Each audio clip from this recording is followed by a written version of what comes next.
তা মহান আল্লাহ সুবহানাহু ওয়া তাআলার এই নির্দেশ কি প্রমাণ করে যে 3 দিন তিনি মানুষের সাথে যাবতীয় কথা বন্ধ রাখা, মাত্রাতিরিক্ত জিকির এবং সকাল সন্ধ্যা তাসবিহ পাঠের বরকতেই মহান আল্লাহ অসম্ভবকে সম্ভব করে দিবেন। আল্লাহু আকবার।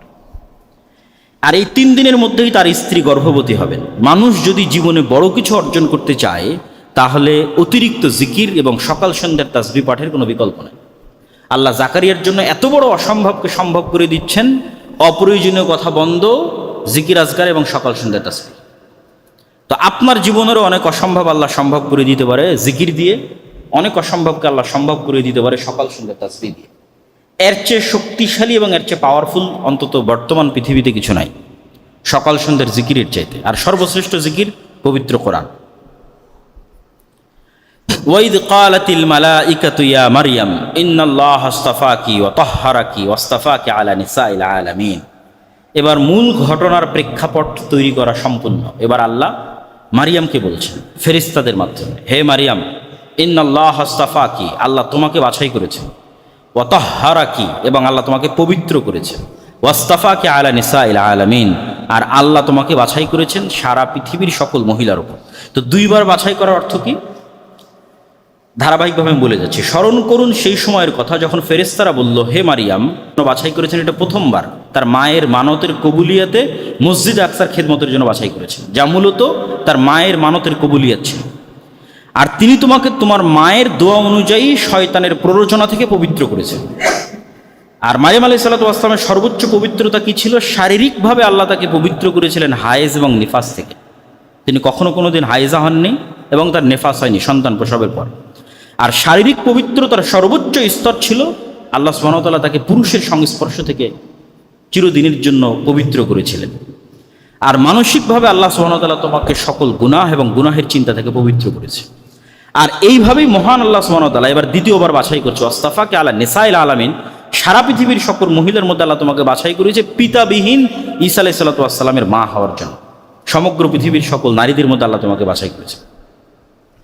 তো অলৌকিক সন্তানের সুসংবাদ আসার পূর্বেই মহান আল্লাহ তার মায়ের পবিত্রতার সর্বোচ্চ সাক্ষ্য দিলেন। কেন? এখন অলৌকিক সন্তানের সংবাদ আসবে, তা আগেই তার পবিত্রতার ঘোষণা আল্লাহ দিয়ে দিলেন। তারপর আল্লাহ বলছেন, ইয়া মারিয়াম কুনুতি লিরাব্বিকি ওয়াসজুদি ওয়ারকাই মা'আর রাকিঈন। যখনই কেউ মহান আল্লাহর মনোনীত বান্দা হয়, যখন আল্লাহর বিশেষ কোনো দয়া এবং রহমত পায়, তখন দায়িত্ব বেড়ে যায়। কিসের দায়িত্ব বাড়ে? রবের শুকরিয়া আদায়ের দায়িত্ব বাড়ে। তো যেহেতু আল্লাহ আগের বাক্যে বললেন, মারিয়াম তোমাকে এত এত নেয়ামত রহমত বরকতের জন্য আমি বাছাই করেছি, এবার তোমার কাজ কি? তোমার কাজ হচ্ছে, হে মারিয়াম, তুমি তোমার রবের একনিষ্ঠ অনুগত হও, লম্বা সময় সালাতে দাঁড়িয়ে থাকো, বেশি বেশি সিজদা করো, এবং মসজিদে আকসায় রুকুকারীদের সঙ্গে জামাতে রুকু করো। মেয়েরা যেমন মসজিদে ইতিকাফ করতে পারে, তেমনি তারা চাইলে জামাতেও সালাত আদায় করতে পারে, যা এই আয়াত থেকে স্পষ্ট বোঝা যায়। আর এই আয়াত থেকে আরও একটা জিনিস বোঝা যায় যে মানুষের জীবনের প্রকৃত মর্যাদার যে সিক্রেট, সর্বোচ্চ সম্মানের আসীন হওয়ার যে সিক্রেট, সেই সিক্রেটটা হচ্ছে আল্লাহর সামনে বিনয় হওয়া, আল্লাহর অনুগত হওয়া, পবিত্র থাকা, বেশি বেশি জিকির আজকার করা, জামাতে সালাত আদায় করা, এবং রুকু করা এবং অতিরিক্ত সিজদা করা, যেগুলো আল্লাহ মারিয়ামের জন্য বললেন, যেগুলো আল্লাহ জাকারিয়ার জন্য বললেন। এগুলোই পৃথিবীতে এবং পরকালে সর্বোচ্চ সম্মানে সম্মানিত হওয়ার সিক্রেট, যা আল্লাহ তাদের জন্য নির্ধারণ করে দিলেন। যালিকা মিন আম্বাইল গায়বি নুহিহি ইলাইক ওয়া মা কুনতা লাদাইহিম ইয ইলকুনা আকলামাহুম আইয়ুহুম ইয়াকফুলু মারইয়াম ওয়া মা কুনতা লাদাইহিম ইয ইখতাসিমুন। এবার ওই যে জাকারিয়া আলাইহিস সালাতু ওয়াস সালাম মারিয়ামের দায়িত্ব নিয়েছিলেন, ওই দায়িত্বটা তিনি কিভাবে পাচ্ছেন সেটা বলতে গিয়ে আল্লাহ ভূমিকাটা এভাবে ধরলেন যে জাকারিয়া, ইয়াহিয়া এবং মারিয়াম সম্পর্কে এতক্ষণ যা আলোচিত হয়েছে, এবং ঈসা আলাইহিস সালাতু ওয়াস সালামের জন্ম এবং তার পরবর্তী ঘটনা যা আলোচিত হবে কোরআনে, এগুলো সব গায়েবের সংবাদ, যা আমরা ওহীর মাধ্যমে আপনাকে জানাচ্ছি, হে মুহাম্মদ সাল্লাল্লাহু আলাইহি ওয়াসাল্লাম। হে মুহাম্মদ সাল্লাল্লাহু আলাইহি ওয়াসাল্লাম, এই ঘটনাগুলোর সময় আপনি সেখানে উপস্থিত ছিলেন না। আবার আপনি নিজে জেরুজালেম বা ফিলিস্তিনের বাসিন্দাও নন যে মানুষের মুখে মুখে শুনবেন, বরং আপনি জেরুজালেম থেকে 1000 কিলোমিটার দূরে মক্কার অধিবাসী। আর আপনি পড়ালেখাও জানেন না যে কোনো কিতাব অধ্যয়ন করে মানুষের সামনে এগুলো বলবেন। আর মক্কায় কোনো আহলে কিতাব বসবাস করতো না, মানে কোনো ইহুদি খ্রিস্টান বসবাস করতো না যে তাদের থেকে শুনে আপনি এটা বলবেন। আর আহলে কিতাবের এক অংশ তো মারিয়ামের সন্তানকে আল্লাহর সন্তান মনে করে, আর এক অংশ তথা ইহুদিরা তো মারিয়ামকে ব্যভিচারী মনে করে। নাউজুবিল্লাহ। আর এক অংশ তো ঈসা আলাইহিস সালাম মারা গেছেন মর্মে বিশ্বাস করে। আর আপনি মুহাম্মদ সাল্লাল্লাহু আলাইহি ওয়াসাল্লাম সর্বপ্রথম কোরআনের মাধ্যমে এই তিনটা জিনিস পরিষ্কার করে দিচ্ছেন। কি কি পরিষ্কার করছেন? মারিয়াম আলাইহিস সালাম পবিত্র, সেটা পরিষ্কার করছেন। আর কি পরিষ্কার করছেন? ঈসা আল্লাহর সন্তান নয়, এটা পরিষ্কার করছেন। আর কি পরিষ্কার করছেন? ঈসা মারা যায়নি, সেটা পরিষ্কার করছেন। কেউ জানতো না পৃথিবীতে। এগুলো সব আমি আপনাকে আল্লাহ সুবহানাহু ওয়া তাআলা ওহীর মাধ্যমে জানিয়ে দিচ্ছি। এটা রাসূল সাল্লাল্লাহু আলাইহি ওয়াসাল্লামের সত্য ওহীর হওয়ার প্রমাণ বহন করে। তো এইরকম একটা ছোট্ট ঘটনা এবার আমি আপনাকে জানাই। এই প্রেক্ষাপটে আল্লাহ বলতেছেন সেই ঘটনা কি, কিভাবে মারিয়ামের দায়িত্ব পেলেন জাকারিয়া। যখন মারিয়ামের জন্ম হয় তখন তার দায়িত্ব কে নিবে তা নিয়ে বিতর্ক তৈরি হয়। মসজিদে আকসা ইবাদতকারী আল্লাহর প্রিয় বান্দারা সবাই চায় মারিয়ামের দায়িত্ব নেওয়ার জন্য, যেহেতু তার পিতা ছিল না। এটাকে তারা কল্যাণকর এবং নেকির কাজ মনে করছিল। তো যখন তারা সবাই দায়িত্ব নিতে চাইলো, তখন তারা সিদ্ধান্ত নিল যে আমরা লটারি করব এবং লটারির মাধ্যমে নির্ধারিত হবে কে মারিয়ামের দায়িত্ব নেবে। এবং লটারির ধরন ছিল সবাই কলম পানিতে নিক্ষেপ করবে, নদীতে অথবা এমনি পানিতে। যদি স্রোতস্বিনী নদীতে নিক্ষেপ করে তাহলে কলম স্রোতের বিপরীতে যাবে, আর যদি স্বাভাবিক পানিতে নিক্ষেপ করে সব কলম ডুবে যাবে, যার কলম ভেসে থাকবে সে মারিয়ামের দায়িত্ব পালন করবে। তো তারা যে কলমগুলো দিয়ে তাওরাত লিখত, যেহেতু সবাই আল্লাহর প্রিয় বান্দা, সবাই মসজিদে আকসায় আল্লাহর দিনের খেদমত করতো, দায়ী ইলাল্লাহ, জাকারিয়াও একজন নবী এবং দায়ী ইলাল্লাহ, তারা যে কলমগুলো দিয়ে তাওরাত লিখত সেগুলো তারা পানিতে নিক্ষেপ করলো। সবার কলম ডুবে গেল, কিন্তু জাকারিয়া আলাইহিস সালামের কলম ভেসে থাকলো অথবা স্রোতের বিপরীতে চললো। তখন জাকারিয়া আলাইহিস সালামকেই দায়িত্ব দেওয়া হলো মারিয়াম আলাইহিস সালামের লালন পালনের। তো এই ঘটনাও আপনি জানতেন না হে মুহাম্মদ সাল্লাল্লাহু আলাইহি সাল্লাম, আমি জানিয়ে দিলাম। আর জানার কোনো পরিবেশ আপনার কাছে নাই, কেন আপনার বাড়ি জেরুজালেমে নয়, আপনি পড়া জানেন না, মক্কায় কোনো ইহুদি খ্রিস্টান বসবাস করে না। ইয ক্বালাতিল মালাইকাতু ইয়া মারইয়াম ইন্নাল্লাহা ইউবাশশিরুকি বিকালিমাতিন মিনহু ইসমুহুল মাসীহু ঈসা ইবনু মারইয়াম ওয়াজিহান ফিদ দুনিয়া ওয়াল আখিরাহ ওয়া মিনাল মুকাররাবিন। এবার এতক্ষণ যাবৎ মূল ঘটনা বলার জন্য যে ভূমিকা আল্লাহ প্রস্তুত করলেন, সেই সবচেয়ে ভয়ঙ্কর ব্যতিক্রম ঘটনা বলার সময় চলে এসেছে। মারিয়ামকে মায়ের মানতের মাধ্যমে কবুল করা হয়ে গেছে। অসময়ে মারিয়ামের কাছে খাবার প্রদান করা হয়েছে। অতিরিক্ত জিকিরের মাধ্যমে স্বামীর বার্ধক্য থাকার পরেও এবং স্ত্রীর বন্ধ্যা হওয়ার পরেও তাদের গর্ভে সন্তানের জন্ম হয়েছে। জাকারিয়ার গর্ভে মারিয়ামের পবিত্রতার ঘোষণা হয়েছে। তাকে বেশি বেশি ইবাদতের আদেশ দেওয়া হয়েছে। জাকারিয়াকে বেশি বেশি জিকিরের আদেশ দেওয়া হয়েছে। এখন মূল যে ঘটনা, সেই ঘটনার প্রেক্ষাপট প্রস্তুত। এবার ফেরেশতারা মারিয়ামকে বলছেন, ইয়া মারিয়াম ইন্নাল্লাহা ইউবাশশিরুকি বিকালিমাতিন মিন, আল্লাহ তোমাকে সুসংবাদ দিচ্ছেন আল্লাহর একটা কালিমার। ইসমুহুল মাসীহু ঈসা ইবনু মারইয়াম, আল্লাহর সেই কালেমা হচ্ছে ঈসা ইবনু মারইয়াম। ওয়াজিহান ফিদ দুনিয়া, যে দুনিয়াতে এবং পরকালে সম্মানিত হবে। অমিনাল মুকাররাবিন, এবং আল্লাহর নৈকট্যপ্রাপ্ত বান্দাদের অন্তর্ভুক্ত হবেন। তো সেই কালেমা কি? কালেমা হচ্ছে কুন ফায়াকুন, ইদা কাদা আমরান ফাইন্নামা ইয়াকুলু লাহু কুন ফায়াকুন। এবং এটা আল্লাহ নিজেই কোরআনে ব্যাখ্যা করে দিবেন যে কালেমা হচ্ছে কুন, যে আল্লাহ সুবহানাহু ওয়া তাআলা ঈসা আলাইহিস সালামকে সৃষ্টি করেছেন ঠিক যেভাবে আদম আলাইহিস সালামকে সৃষ্টি করেছেন, কুন শব্দের মাধ্যমে। আর ঈসা আলাইহিস সালাম যে আল্লাহর সন্তান নন, তা এই আয়াতের মধ্যে আল্লাহ স্পষ্ট করে দিলেন কিভাবে। ঈসা ইবনু মারইয়াম, মারিয়ামের সন্তান ঈসা, তার নাম হচ্ছে ঈসা ইবনু মারইয়াম, মারিয়ামের সন্তান ঈসা, এক বাক্যে স্পষ্ট। তার আর একটা নাম কি? আল মাসীহ, তাকে উপাধি দেওয়া হলো মাসীহ। এই মাসীহ উপাধির ঈসা শব্দের অর্থ নেতা হওয়া। এটা হিব্রু ইয়াসুর থেকে আরবিতে ঈসায় পরিণত করা হয়েছে। আর মাসীহ শব্দের অর্থ নিয়ে মুফাসসিরিন কিরামের মধ্যে অনেক ব্যাখ্যা আছে। কেউ বলেছে যে আল্লাহ তাকে যেই মোজেজাগুলো দিয়েছিলেন, যেটা আল্লাহ নিজেই সামনে বলবেন, এগুলো গায়ে হাত লাগানোর মাধ্যমে করতে হতো। প্রত্যেকটা মোজেজার বহিঃপ্রকাশ হাতের স্পর্শের মাধ্যমে হতো। তো হাতের স্পর্শের মাধ্যমে যেহেতু হতো, তো এটার থেকে মাসাহা ইয়ামসাহু, স্পর্শ করা, স্পর্শকারী অথবা স্পর্শকৃত, অথবা মুছে দেওয়া। সেক্ষেত্রে পৃথিবী থেকে সকল বাতিলকে মুছে দেওয়া অর্থ ব্যবহৃত ধরেছে অনেকেই, যেটা কিয়ামতের পূর্ব মুহূর্তে তিনি করবেন। ওয়া ইউকাল্লিমুন নাসা ফিল মাহদি ওয়া কাহলা ওয়া মিনাস সালিহিন, তিনি মানুষের সাথে যখন তোমার কোলে থাকবে তখনও কথা বলবে তোমার পবিত্রতার সাক্ষ্য দিয়ে, আর যখন বার্ধক্য বয়সে পৌঁছে যাবে তখনও কথা বলবে। তো বার্ধক্য বয়সে পৌঁছার আগেই তো তিনি পৃথিবী থেকে বিদায় নিয়েছেন। এটা যখন তিনি দ্বিতীয়বার ফেরত আসবেন তখন কথা বলবেন। অমিনাস সালিহিন, আর সে তার পূর্বে চলে যাওয়া ইব্রাহিম, ইসহাক, ইসমাইল, মুসা, দাউদ, সুলাইমানের মতো আল্লাহর নেককার বান্দাদের অন্তর্ভুক্ত হবে। সুসংবাদ যত বড়ই হোক, এই সুসংবাদ দেওয়া হচ্ছে একজন কুমারী মেয়েকে।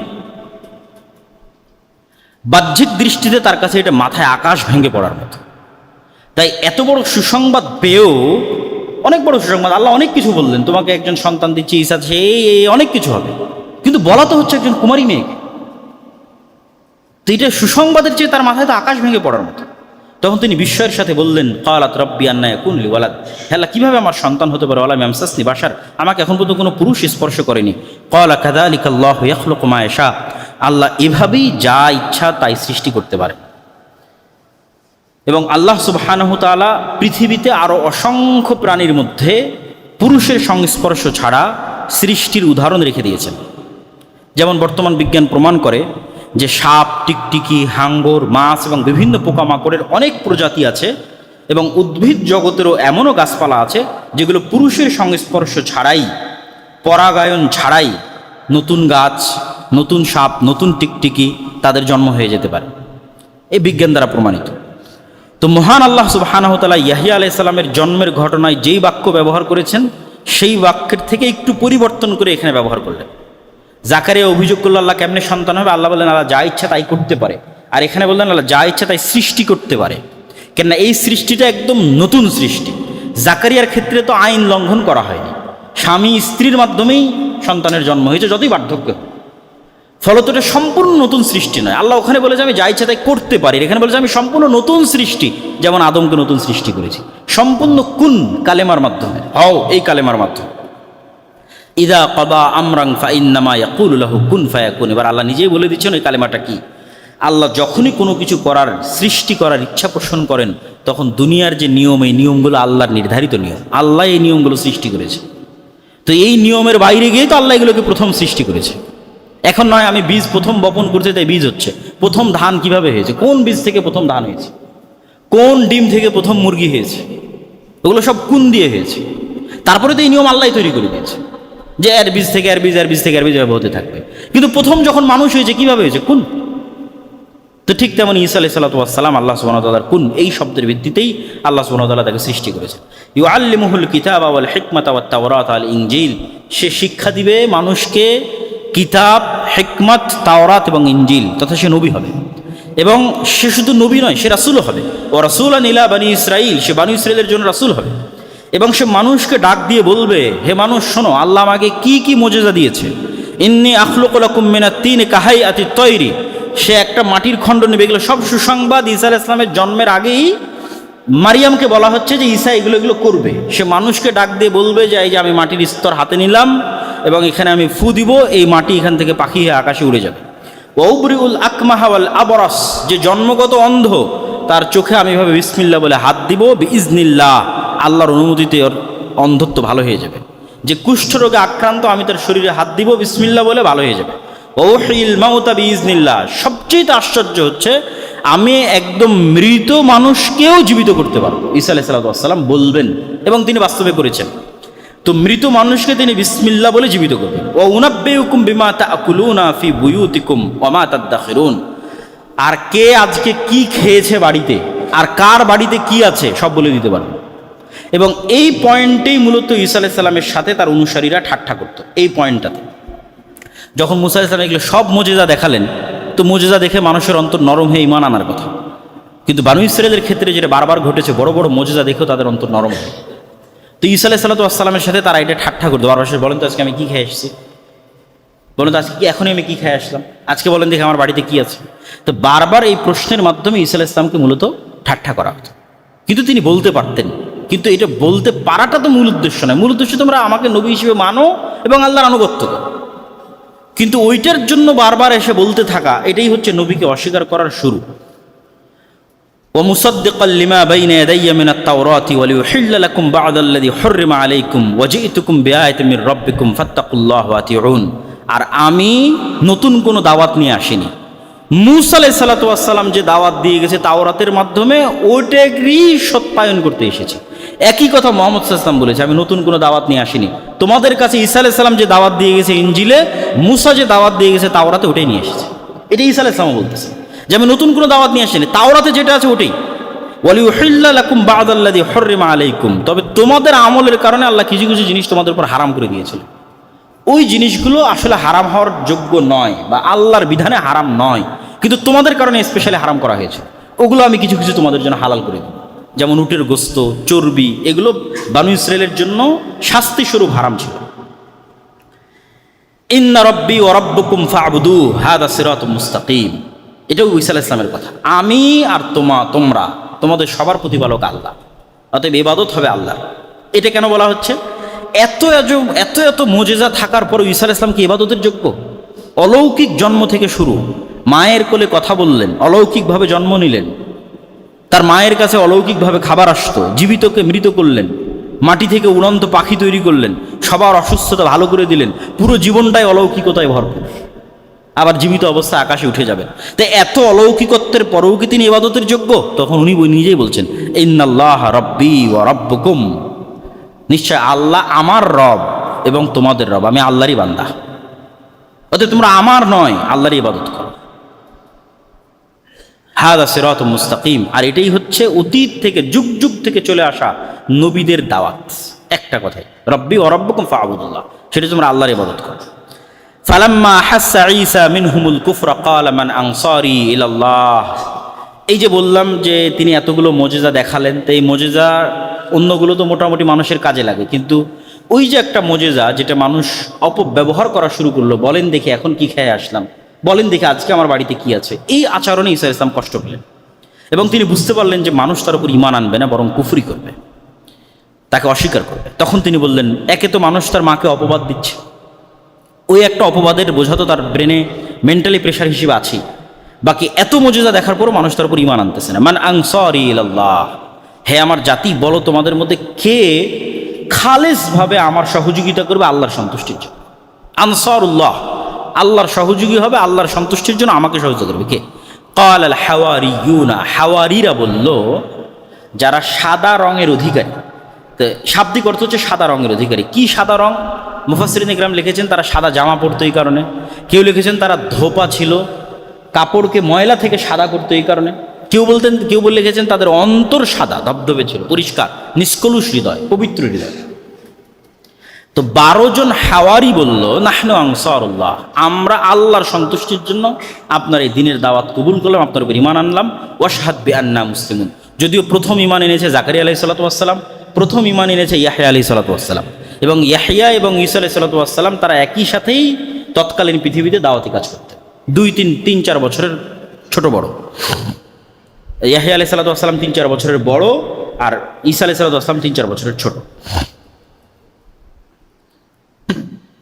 ওয়ামাকারু ওয়ামাকারাল্লাহ ওয়াল্লাহু খায়রুল মাকিরিন, ইহুদিরাও ষড়যন্ত্র করলো আর আল্লাহও তাদের বিরুদ্ধে পাল্টা ষড়যন্ত্র করলেন। আর আল্লাহর যদি পাল্টা ষড়যন্ত্র করেন সেটাকে আর কেউ বাধা দিতে পারে না। তো কি হলো? এই আয়াতের ব্যাখ্যা কি, এই ধারাবাহিকতায় আয়াত কেন আসলো? তো ঈসা আলাইহিস সালাতু ওয়াস সালাম এবং হাওয়ারিরা মিলে এবং ইয়াহইয়া আলাইহিস সালাতু ওয়াস সালাম মিলে জেরুজালেম, ফিলিস্তিন এবং সিরিয়ার মাটিতে যে তাওহীদের দাওয়াত দেওয়া শুরু করলেন, আর উনি যে সবসময় মুজিজাগুলো দেখাতেন, ধীরে ধীরে এই 12 জন দিয়ে শুরু, ইয়াহইয়া দিয়ে শুরু, ধীরে ধীরে তার অনুসারীর সংখ্যা বাড়তেই লাগলো। এবং যখন তার অনুসারীর সংখ্যা বাড়তে লাগলো, তখন ভণ্ড ইহুদি ধর্মীয় নেতা যারা ছিল তাদের মুখোশ উন্মোচিত হতে লাগলো। হিংসার বশবর্তী হয়ে ইহুদিরা তো আগে থেকে তার মায়ের নামে মিথ্যা অপবাদ রটাতো, তারা তার সাথেও শত্রুতার সর্বোচ্চ শিখরে পৌঁছে গেল। এবং কোনো কিছুতেই যখন ঈসা আলাইহিস সালামের দাওয়াত থামানো সম্ভব হচ্ছিল না, তখন রোমান শাসকের সহযোগিতা নিয়ে ঈসা আলাইহিস সালামকে এবং ইয়াহইয়া আলাইহিস সালামকে, 2 জনকে হত্যার ষড়যন্ত্র করা হলো। এবং ইতিহাস বলে যে 3 জনকেই, মানে ইহুদি খ্রিস্টানদের দাবি অনুযায়ী 3 জনকে হত্যা করা হয়েছে। জাকারিয়াকেও হত্যা করা হয়েছে, ইয়াহইয়াকেও হত্যা করা হয়েছে, ঈসা আলাইহিস সালামকে হত্যা করা হয়েছে। ইসলাম এসে বলল যে ঈসা আলাইহিস সালাম নিহত হননি, 500 বছর পরে এসে বলল ঈসা আলাইহিস সালামকে আল্লাহ উঠিয়ে নিয়েছে। কিন্তু জাকারিয়া এবং ইয়াহইয়া আলাইহিস সালামের বিষয়ে ইতিহাসে মোটামুটি প্রসিদ্ধ যে তাদেরকে ইহুদিরা সাকসেসফুলি হত্যা করেছে। এবং 2 জনেরই হত্যার জন্য ভিন্ন ভিন্ন ঘটনা প্রচলিত আছে, সত্য মিথ্যা আল্লাহ ভালো জানে। জাকারিয়া আলাইহিস সালামের জন্য প্রচলিত আছে তিনি একটা গাছের মধ্যে আশ্রয় নিয়েছিলেন, পুরো গাছ করাত দিয়ে কেটে ফেলা হয়েছিল এবং তিনিও সেখানে নিহত হয়েছিলেন। আর ইয়াহইয়া আলাইহিস সালামের ক্ষেত্রে প্রসিদ্ধ আছে যে তৎকালীন বাদশাহ এক অবৈধ সম্পর্কে লিপ্ত ছিল, যেটা তাওরাত অনুযায়ী, ইনজিল অনুযায়ী হারাম। তো বাদশাহ চাচ্ছিল যে তার এই কাজকে ধর্মীয় নেতারা বৈধতা দিক। তো ধর্মীয় নেতাদের মধ্যে ইয়াহইয়া আলাইহিস সালাতু ওয়াস সালাম এই কাজের বৈধতা না দিয়ে সেটাকে ওপেন হারাম ঘোষণা করে। এবং ইয়াহইয়া আলাইহিস সালামের এই হারাম ঘোষণার কারণে তার ভিতরে এবং তার যেই মেয়ের সাথে তার অবৈধ সম্পর্ক ছিল তাদের ভিতরে একটা ক্ষোভ বিরাজ করলো যে আমাদের বিরুদ্ধে ফতোয়া দিচ্ছে, এর প্রতিশোধ আমরা নিব। তো ফলো ওই মেয়ে বাদশার কাছে চাইলো যে তুমি যদি আমাকে সন্তুষ্ট করতে চাও তাহলে ইয়াহিয়ার মাথা চাই, কাটা মাথা। তখন বাদশাহ তার সেই প্রেমিকাকে সন্তুষ্ট করার জন্য ইয়াহিয়া আলাইহিস সালাতু ওয়াস সালামের কর্তনকৃত মাথা সেখানে উপস্থিত করেছিল, তথা ইয়াহিয়া আলাইহিস সালামকে হত্যা করেছিল। তো তাদের ষড়যন্ত্র কোথায় গিয়ে সফল হয়নি? ঈসা আলাইহিস সালাতু ওয়াস সালামের ক্ষেত্রে গিয়ে সফল হয়নি, যেটা আল্লাহ বলছেন যে তারা ঈসা আলাইহিস সালাতু ওয়াস সালামকে হত্যার ষড়যন্ত্র করলো। কিন্তু আল্লাহ সুবহানাহু ওয়া তাআলা কি করলেন? আল্লাহ পরের আয়াতে বলছেন, ইয ক্বালাল্লাহু ইয়া ঈসা ইন্নী মুতাওয়াফফিকা ওয়া রাফিউকা ইলাইয়া ওয়া মুতাহহিরুকা মিনাল্লাযীনা কাফারু। ঈসা, আমি তোমাকে ঘুমের মধ্যে ঘুমন্ত অবস্থায় আসমানে উঠিয়ে নেব, রাফিউকা ইলাইয়া, আমার কাছে উঠিয়ে নেব, ওয়া মুতাহহিরুকা, আর তোমাকে আমি পবিত্র করব, যা যা অপবাদ তোমার মায়ের নামে দেওয়া হয়েছে আর মানুষ তোমাকে যা অপবাদ দিয়েছে এগুলো সব কিছু থেকে তোমাকে পবিত্র করে দেব। ওয়া জাইলুল লাযীনা ইত্তাবাউকা ফাওকাল লাযীনা কাফারু ইলা ইয়াউমিল কিয়ামাহ, আর যারা সত্যিকারভাবে তোমার যে দাওয়াত, তাওহীদের দাওয়াত, এই সত্যিকারভাবে যারা এই দাওয়াতের অনুসরণ করবে, তুমি যে আল্লাহর সন্তান নও বরং আল্লাহর বান্দা এবং আল্লাহর নবী, এটাকে স্বীকার করবে, এবং তোমার মা যে পবিত্র এটাকে স্বীকার করবে, তাদেরকে আমি পৃথিবীতে বিজয়ী রাখবো। সুম্মা ইলাইয়া মারজিউকুম, আর একদিন সবাইকে আমার কাছেই ফিরে আসতে হবে। ফাআম্মাল্লাযীনা কাফারু ফাউআযযিবুহুম আযাবান শাদীদা। আচ্ছা, এরপরের 2-3 আয়াত গ্যাপ দিয়ে আল্লাহ সুবহানাহু ওয়া তাআলা বলছেন, ইন্না মাসালা ঈসা ইনদাল্লাহ কামাসালি আদম খালাকাহু মিন তুরাবিন সুম্মা ক্বালা লাহু কুন ফায়াকুন। যে কথা আমি আগে বলে এসেছি ওই কথাই আল্লাহ সুবহানাহু ওয়া তাআলা এখানে আরো স্পষ্ট করে বললেন যে দেখো, তোমাদের কাছে ঈসার সৃষ্টি অনেক আশ্চর্যের মতো মনে হতে পারে, কিন্তু ইন্না মাসালা ঈসা ইনদাল্লাহ, আল্লাহর নিকটে ঈসার সৃষ্টি তো আদমের সৃষ্টির চেয়ে বেশি কিছু নয়। ইন্না মাসালা ঈসা ইনদাল্লাহ কামাসালি আদম, আদমকে আল্লাহ যেমন সৃষ্টি করেছে বরং তার চেয়ে কম। আদমকে তো বাপ মা ছাড়াই সৃষ্টি করেছে, আর ঈসাকে তো অন্তত মা ছিল, তাহলে তার চেয়ে কম। খালাকাহু মিন তুরাব, আদমকে সরাসরি মাটি থেকে সৃষ্টি করেছে, কোনো বাপ নাই মা নাই কিচ্ছু নেই। কি দিয়ে সৃষ্টি হয়েছে? কুন ফায়াকুন, হাও হয়ে যাও, এটা দিয়ে সৃষ্টি করেছে। তাহলে তোমাদের কাছে আশ্চর্য মনে হতে পারে, কিন্তু আল্লাহ সুবহানাহু ওয়া তাআলার কাছে আশ্চর্য নয়। আর এটাই আল হাক্কু মির রাব্বিকা ফালা তাকুম মিনাল মুমতারিন। আর এই যে আমি বলছি যে ঈসা আল্লাহর সন্তান নন, বরং ঈসা আলাইহিস সালাতু ওয়াস সালাম ওই রকমই যেমন আল্লাহ আদমকে সৃষ্টি করেছেন, এটাই সত্য। এটা নিয়ে যেন হে মুহাম্মদ সাল্লাল্লাহু আলাইহি ওয়াসাল্লাম আপনার অন্তরে সন্দেহ না থাকে, এটা সরাসরি মুহাম্মদ সাল্লাল্লাহু আলাইহি ওয়াসাল্লামকে বলা হচ্ছে। আর যদি মানুষ আপনার সাথে এটা নিয়ে বেশি তর্ক বিতর্ক করে, খ্রিস্টানরা পরের আয়াতে, ফামান হাজ্জাকা ফীহি মিন বা'দি মা জাআকা মিনাল ইলম, এই সত্য কথা বলে দেওয়ার পরেও যদি খ্রিস্টানরা আপনার সাথে বেশি তর্ক বিতর্ক করে, এই আয়াত তখন অবতীর্ণ হচ্ছিল যখন নাজরান থেকে একদল খ্রিস্টান আসছিল এবং তারা ঈসা আলাইহিস সালামের জন্ম সম্পর্কে এবং ঈসা আলাইহিস সালাম সম্পর্কে ইসলামের আকীদা কি সেটা জানতে চায়। তো যদি এরপরও বেশি তর্ক বিতর্ক করে তাহলে আপনি ওপেন চ্যালেঞ্জে চলে যান। চ্যালেঞ্জ কিভাবে দিবেন? নাদউ আবনাআনা ওয়া আবনাআকুম, এই খ্রিস্টানরা আসো, তোমাদের ছেলে মেয়ে, তোমাদের বাড়ির স্ত্রী পুত্র সব, ওয়া নিসাআনা ওয়া নিসাআকুম, আমাদের ছেলে মেয়ে আর আমাদের বাড়ির স্ত্রী পুত্র সব। কোথায় যাব? আমরা খোলা মাঠে যাব। সুম্মা নাবতাহিল ফানাজআল লা'নাতাল্লাহি আলাল কাযিবিন, তারপর আমরা মুবাহালা করব যে কে সত্য, ঈসা আল্লাহর সন্তান না ঈসা আল্লাহর বান্দা। আমি মুহাম্মদ বলছি ঈসা আল্লাহর বান্দা, যেমন আদমকে সৃষ্টি করেছে ঈসা আলাইহিস সালাম। আর তোমরা যদি বলো ঈসা আল্লাহর সন্তান, তাহলে চলো আল্লাহর অভিশাপ মিথ্যুকদের উপর বর্ষিত। তো আল্লাহ সুবহানাহু ওয়া তাআলা বলতে বলতে বলতে বলতে এই সর্বোচ্চ যে চ্যালেঞ্জ সেটাও জানিয়ে দিলেন মুহাম্মদ সাল্লাল্লাহু আলাইহি ওয়াসাল্লামের মাধ্যমে। এবার এই আয়াত যখন আল্লাহ অবতীর্ণ করলেন, তখন নাজরানের প্রতিনিধি দল নবম হিজরিতে মুহাম্মদ সাল্লাল্লাহু আলাইহি ওয়াসাল্লামের কাছে মদিনাতেই আছে। মুহাম্মদ সাল্লাল্লাহু আলাইহি ওয়াসাল্লাম আলীকে বললেন, ফাতেমাকে বললেন, আর যারা ছিল সবাইকে বললেন চলো বের হয়ে, আল্লাহ আদেশ দিয়েছে মুবাহালার জন্য, এবং তাদেরকেও বললেন যে চলো তোমরাও তোমাদের ছেলে মেয়ে স্ত্রী পুত্র নিয়ে চলো আমরা মুবাহালা করি। তখন নাজরানের খ্রিস্টানরা পরস্পর পরামর্শ করলো যে পৃথিবীতে যদি সত্য নবীর বিরুদ্ধে দাঁড়ানো হয় এবং সত্য নবীর দোয়া অভিশাপ হিসেবে যদি ফিরে আসে, তাহলে ওই জাতির ধ্বংস ছাড়ার কোনো রাস্তা নেই। তো যদি মোহাম্মদ সত্য নবী হয়, আর যদি মোহাম্মদের দোয়া রব্বুল আলামিনের কাছে সত্য হিসেবে আমাদের উপর অভিশাপ হিসেবে ফিরে আসে, তাহলে আমাদের ধ্বংস ছাড়া কোনো রাস্তা নেই, অতএব মুবাহালা করার দরকার নেই। তখন তারা আর মুহাম্মদ সাল্লাল্লাহু আলাইহি ওয়াসাল্লামের সাথে মুবাহালায় অংশগ্রহণ করেন। ইন্না হাযা লাহুল কাসাসুল হক ওয়া মা মিন ইলাহিন ইল্লাল্লাহ ওয়া ইন্নাল্লাহা লাহুল আজিজুল হাকীম। আর এতক্ষণ যে কিসসা আমরা বললাম এগুলো সত্য ঘটনা, আল্লাহ সুবহানাহু ওয়া তাআলা ব্যতীত কোনো ইলাহ নেই, আর তিনি আজিজ পরাক্রমশালী, যা ইচ্ছা তাই করতে পারেন, আর হাকিম তিনি প্রজ্ঞাময়, কখন কোনটা কিভাবে করতে হবে খুব ভালোভাবে জানেন। তো আমাদের সময় সংক্ষিপ্ত, এই জন্য আমরা সূরা মারিয়ামের যে অংশটুকু বাকি থাকলো মারিয়াম আলাইহিস সালাম সম্পর্কে সেটা বলতে পারলাম না। তবে একটা কথা না বললেই, আজকের বক্তব্যের মধ্যে একটা কথা প্রাসঙ্গিক যেটা না বললেই নয়, সেটা বলে শেষ করব। এই পুরো ঘটনা থেকে আমরা কি শিখলাম? এই পুরো ঘটনা থেকে আমরা ইহয়া আলাইহিস সালামের জন্ম, জাকারিয়া আলাইহিস সালামের, তারপরে হচ্ছে মারিয়ামের জন্ম, তারপরে আলাইহিস সালামের সন্তান ঈসা আলাইহিস সালামের জন্ম, সবগুলো থেকে যেটা শেখা গেল সেটা হচ্ছে মানুষের সম্মান এবং মর্যাদা, জিকির আজকার, সকাল সন্ধ্যার তাসবিহ, সালাত, এবং ওই সূরা মারিয়াম যদি তেলাওয়াত করতাম ওখানেও দেখতেন যে ঈসা আলাইহিস সালাম কি বলছেন। এবং আল্লাহর নবীর একটা হাদিস আছে যে একদিন জাকারিয়া এবং ইহয়া আলাইহিস সালাম মসজিদে আকসায় সব বানু ইসরায়েলকে ডাক দিয়ে বললেন তোমাদের জন্য 5টা উপদেশ, এবং ওখানেও সালাত এবং জিকির আজকারের কথা আছে এবং জাকাতের কথা আছে। এগুলো বিস্তারিত আজকে বলতে পারলাম না, তবে একটা জরুরি কথা যেটা বলতেই হবে, যে এই যে চলমান যে বিশ্বকাপ, এবং এই বিশ্বকাপে মানুষের বিভিন্ন প্লেয়ারের প্রতি যে ভালোবাসা, এটা নিয়ে চিন্তা করতেছিলাম, যেহেতু এটা নিয়ে ইদানিং অনেক আলোচনা সমালোচনা হচ্ছে। এটার উপর 3-4টা আয়াত সূরা বাকারা থেকে আপনাদের সামনে একটু পড়ে শোনা এবং পড়ে শুনে বক্তব্য শেষ করব। যে অনেকে এরকমও লিখেছে যে সে যদি মেসির সাথে জাহান্নামে থাকা লাগে তবুও সে খুশি, নাউযুবিল্লাহি মিন যালিক। তো আল্লাহ সুবহানাহু ওয়া তাআলা কি বলছেন কোরআন মাজিদে? ওয়া মিনান নাসি মান ইয়াত্তাখিযু মিন দুনিল্লাহ, মানুষের মধ্যে এমনও মানুষ আছে যারা আল্লাহ ব্যতীত অন্য কাউকে এত বেশি ভালোবাসে যতটা আসলে আল্লাহকে ভালোবাসা উচিত। সূরা বাকারা 164 থেকে 167 নম্বর আয়াত হুবহু অনুবাদ করব, যে মানুষের মধ্যে এমনও মানুষ আছে যারা আল্লাহ ব্যতীত অন্য কাউকে এত ভালোবাসে কাহুব্বিল্লাহ, যেটা আসলে আল্লাহকে ভালোবাসা উচিত। ওয়াল্লাযীনা আমানু আশাদ্দু হুব্বান লিল্লাহ, আর যারা ঈমান আনয়ন করেছে তারা সবচেয়ে বেশি ভালোবাসে রব্বুল আলামিনকে, আল্লাহকে।